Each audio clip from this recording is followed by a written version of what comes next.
continuant à développer les résultats du calvaire, le prophète Ésaïe nous entraîne toujours plus en avant.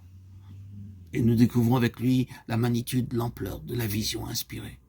Les termes qu'il emploie suggèrent l'idée d'un combat, puisqu'on y partagera le butin du puissant.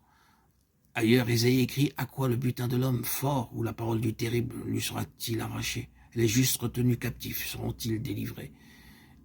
Ésaïe 49, 24, 25. C'est pourquoi je lui donnerai son partage parmi les grands, il partagera le butin du puissant. Ici, le butin dont parle le prophète sera attribué à l'homme de douleur, parce qu'il a livré sa vie à la mort, et parce qu'il a été mis au rang des pécheurs. La croix n'est donc pas uniquement la rançon de nos péchés, et n'est pas seulement le sacrifice expiatoire, par quoi nous sommes justifiés, non plus que l'enfantement d'une nouvelle race en la ressemblance du Fils de Dieu.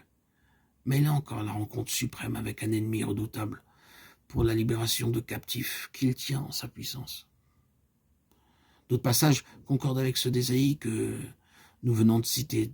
David voit le Seigneur ressuscité conduisant vers le sanctuaire ceux qui étaient retenus captifs. Et l'auteur inspiré de l'Épître aux Hébreux écrit que par sa mort, il délivrera tous ceux qui sont sous l'empire de la mort, étaient toute leur vie retenus dans la servitude. Hébreux 2,15.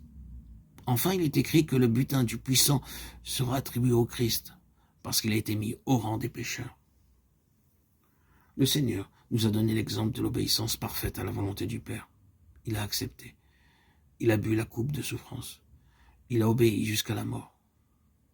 Comment pourrions-nous jamais sonder la largeur, la profondeur, la hauteur de son sacrifice et ce que ce sacrifice lui coûta, lui,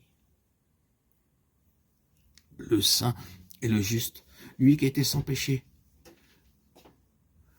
lui qui n'avait pas subi la contamination du mal, il fut mis au rang des pécheurs. Il fut fait pécher à notre place. Vu sous ce jour, le calvaire nous révèle peut-être l'une des raisons de la victoire du Christ sur le prince de la mort. Satan avait voulu s'élever, il avait voulu conquérir l'égalité avec Dieu.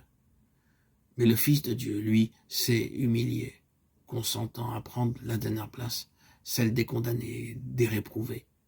C'est pourquoi Dieu l'a souverainement élevé, lui donnant le nom qui est au-dessus de tout autre nom, afin qu'au nom de Jésus, tout ce qui est sur la terre, sous la terre et dans les cieux fléchisse les genoux. La croix, ce fut sur la terre l'abîme de douleur et de honte que nous ne pouvons mesurer. Mais au ciel, ce fut aussi l'exaltation suprême de celui qui s'abaissait.